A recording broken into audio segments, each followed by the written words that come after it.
नमस्कार दोस्तों, बिहार एएनएम 10/7/9 में क्या है अपडेट। हाल ही में स्वास्थ्य मंत्री जी से बात हुई है, तो ये भर्ती कब तक क्लियर होने वाली है, इसके ऊपर हम बात करने वाले हैं। किसको मिलेगा न्याय, किसकी नौकरी होने जा रही है, क्वालिफाइड या फिर नॉट क्वालिफाइड की सारे सबूत जो है लगभग फेल हो चुके हैं।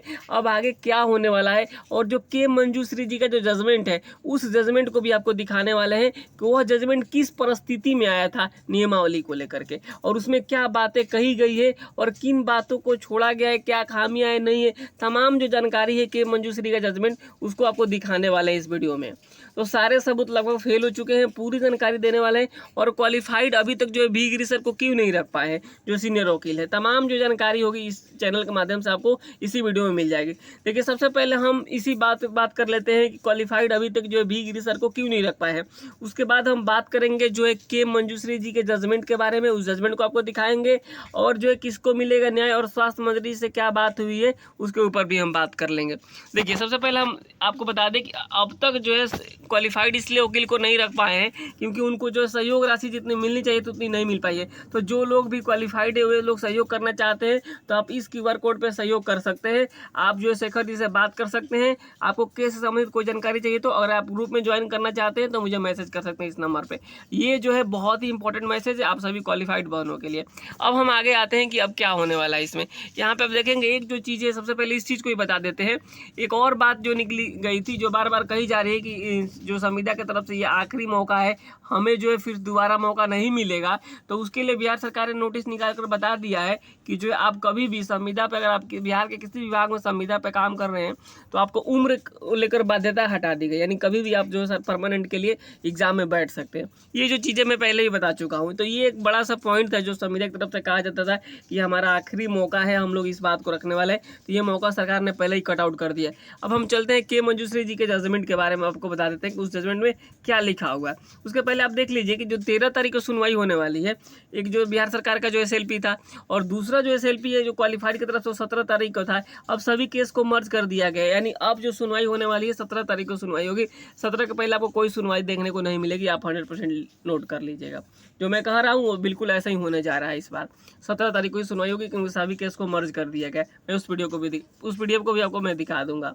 तमाम जो जानकारी होगी आपको इसी चैनल पर मिल जाएगी, इसी वीडियो में। तो आप चैनल को सब्सक्राइब जरूर कर लीजिएगा। आइए वीडियो को स्टार्ट करते हैं और जो आपके मंजूश्री जी का जजमेंट आपको दिखाते हैं। देखिए, जो के मंजूश्री का जो जजमेंट है उसमें किस मामले में जो आया था, आपको पता होना चाहिए कि जो ये जजमेंट आया था, एक जो फॉर्म निकला हुआ था जिसमें 75 नंबर का एग्ज़ाम्स था और 25 नंबर का इंटरव्यू था। आप लोग इस बात को ध्यान से समझिएगा कि के मंजूश्री का जो है जजमेंट किस आधार पर आया था, किस मामले में आया था। तो हुआ यूं ही कि जो है एग्ज़ाम्स जो है क्लियर हो गया, इंटरव्यू हो गया। उसके बाद से जो है कहा गया कि इंटरव्यू में जो है मिनिमम पासिंग मार्क्स इतना लाना चाहिए। पहले नहीं बताया गया था, फॉर्म जब निकला था तब नहीं बताया गया, जब एग्ज़ाम्स हो गए तब नहीं बताया गया, अंतिम रूप में बताया गया। यानी जब जो है एग्ज़ाम्स हो गया, यानी एक तरीके से जो है खेल समाप्त हो गया था, तब जो है बदलाव किया गया था इसमें मिनिमम पासिंग मार्क्स को लेकर के, इसलिए आया है। तो आप देखेंगे इस जजमेंट में साफ शब्दों में लिखा हुआ है कि जो है खेल समाप्त हो जाने के बाद से आप नियमावली में बदलाव नहीं कर सकते हैं। वहीं हम बिहार एएनएम 10/7/9 में देखते हैं, यहाँ पे खेल समाप्त नहीं हुआ है, यहाँ तो अभी खेल शुरू हुआ था। अगर यहाँ पे आपको जो लोग भी 2018 नियमावली से चाहते हैं, अगर उनका जो है काउंसलिंग हो गया होता और उसके बाद जो है उनका जो है फाइनल मेरिट लिस्ट बन गया होता, उसके बाद सरकार कहती कि नहीं अब हम एग्ज़ाम्स लेंगे, तो ये सरासर गलत था। लेकिन यहाँ पे तो अभी कुछ हुआ ही नहीं था, यहाँ पे अभी मात्र फॉर्म अप्लाई किया गया था। और आप देखेंगे कई ऐसे जजमेंट हैं, आपको सैकड़ों जजमेंट मिल जाएंगे जिसमें कहा गया है कि आप अगर फॉर्म भर देते हैं, इसका मतलब ये नहीं हो जाता है कि आपकी नौकरी होनी चाहिए, आप उसके लिए हकदार नहीं होते हैं। इस बात का तो कई प्रूफ है। तो आप सभी से हम लोगों का यही रिक्वेस्ट है कि आप लोग इस बात को समझिए कि जो लोग क्वालिफाइड हैं, उस क्वालिफाइड को लेकर के जो कही जा रही है कि एग्ज़ाम्स जो हुआ है वो नियमावली में बहुत बड़ा बदलाव हुआ है, हमारा फाइनल हो गया था 2018 नियमावली से, तो ये सरासर गलत है। अभी कुछ हुआ ही नहीं था उसमें, बस फॉर्म अप्लाई हुआ था और स्क्रूटनी, ऐसा नहीं है कि काउंसलिंग हो गया था। तो अभी तमाम तरीके की जो चीज़ें बाकी थी उसमें, तो इसलिए जो है ये जो इस बेस पे भी ये इस बार सब कुछ ख़त्म होने वाला है। तो आप लोग समझ गए होंगे कि जो है कि मंजूश्री जी का जजमेंट किस आधार पर आया था। और इसमें एक बात और लिखी गई है, उस चीज़ को भी आपको हम दिखाई देते हैं।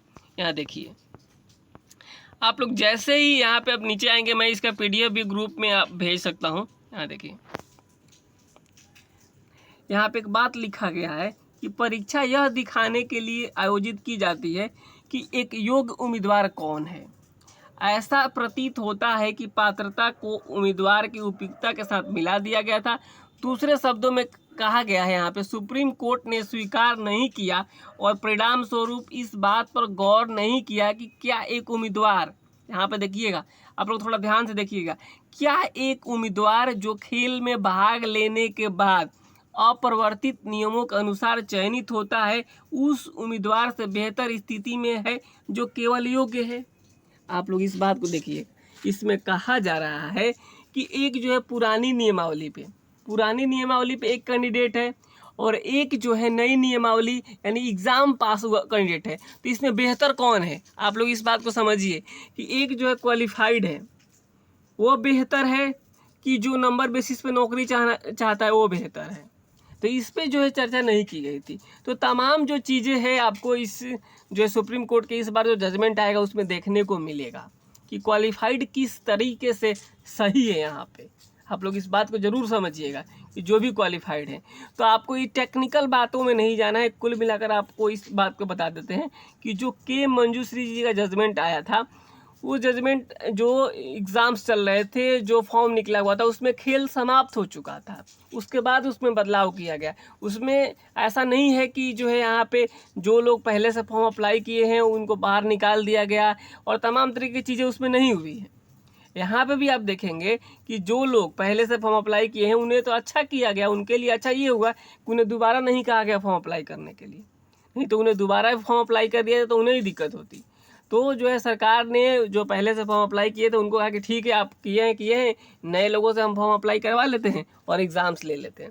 तो यही यहाँ पे हुआ है। तो इसमें आपको परेशान होने वाली कोई बात नहीं है कि मंजूश्री जी का जजमेंट यही है। यहाँ पे आप सारी चीज़ें देख सकते हैं।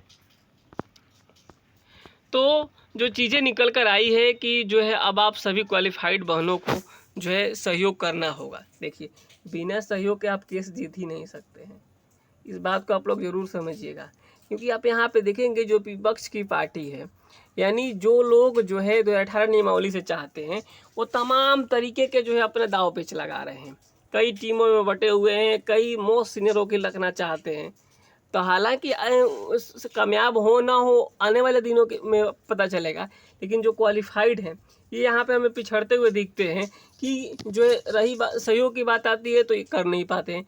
यहाँ पे आप देखेंगे 8,791 लोग अगर पास हैं, इसमें से मैक्सिमम लोगों की नौकरी हो जाएगी अगर जो है क्वालिफाइड की होती है। लेकिन आप वहाँ पे देखेंगे जो 32,000 प्लस की बात कही जाती है, 32,000 की नौकरी होगी नहीं होगी ना, फिर भी 32,000 के नाम पे जो है सारी चीज़ें हो रही है। यहाँ पे हम लोग कहते हैं कि 8,791 लोग ही साथ आ जाए। तो देखिए, जो भी क्वालिफाइड बहन है उन लोगों से हमारा यही रिक्वेस्ट रहेगा कि अगर आप क्वालिफाइड हैं तो आप सहयोग कीजिए, और सहयोग कर लिए हैं तो ठीक, अच्छी बात है। और जो भी क्वालिफाइड है उनको जोड़ने की कोशिश कीजिए, तब जाके ही आप लोग सफल हो पाएंगे। नौकरी कितनी जो है ज़रूरी है, कितनी इम्पोर्टेंट है, इस बात को आप लोग सब समझ ही रहे होंगे और आप सब कुछ इसमें कर चुके हैं। बस आपका जो है ज्वाइनिंग बाकी है, क्योंकि आपको पता है आपका एग्ज़ाम्स हो गया है, आपका जो है DV हो गया है, बस क्या बचा है, ज्वाइनिंग बचा है। और यहाँ पे आके आप छोड़ देंगे नौकरी को थोड़ा थोड़ा सा के लिए? नहीं, बिल्कुल नहीं छोड़ना चाहेंगे, क्योंकि अब फिर अगली बार कब आप एग्ज़ाम पास करेंगे नहीं करेंगे इसकी कोई गारंटी नहीं है। तो सभी क्वालिफाइड बने आप आइए, सहयोग कीजिए, और जो चीज़ें पहले हुई है उससे क्वालिफाइड ने भी सीख लिया है और तमाम तरीके की जो चीज़ें होगी। और जजमेंट पलटता है, बदलता है, सुप्रीम कोर्ट बनाया ही इसीलिए गया है कि हाई कोर्ट से अगर सब कुछ सही हो जाता है तो सुप्रीम कोर्ट की ज़रूरत ही क्या होती। सुप्रीम कोर्ट इसलिए तो बनाया गया कि हाई कोर्ट ने कैसे जजमेंट दिया उसका रिव्यू करता है, उसमें चीज़ें देखता है कौन मेरिट पे हुआ है नहीं हुआ है, तमाम तरीके की जो चीज़ें होती है। तो सभी को परेशान नहीं होना है।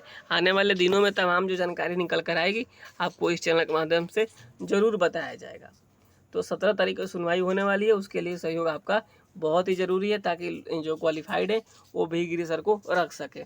और जो लोग कहते हैं कि जो है कोई ज़रूरत नहीं है वकील की, क्योंकि सरकार केस लड़ रही है, तो वैसे लोग नहीं चाहते हैं कि क्वालिफाइड की नौकरी हो। वे चाहते हैं कि 2018 नियमावली पे हो जाए।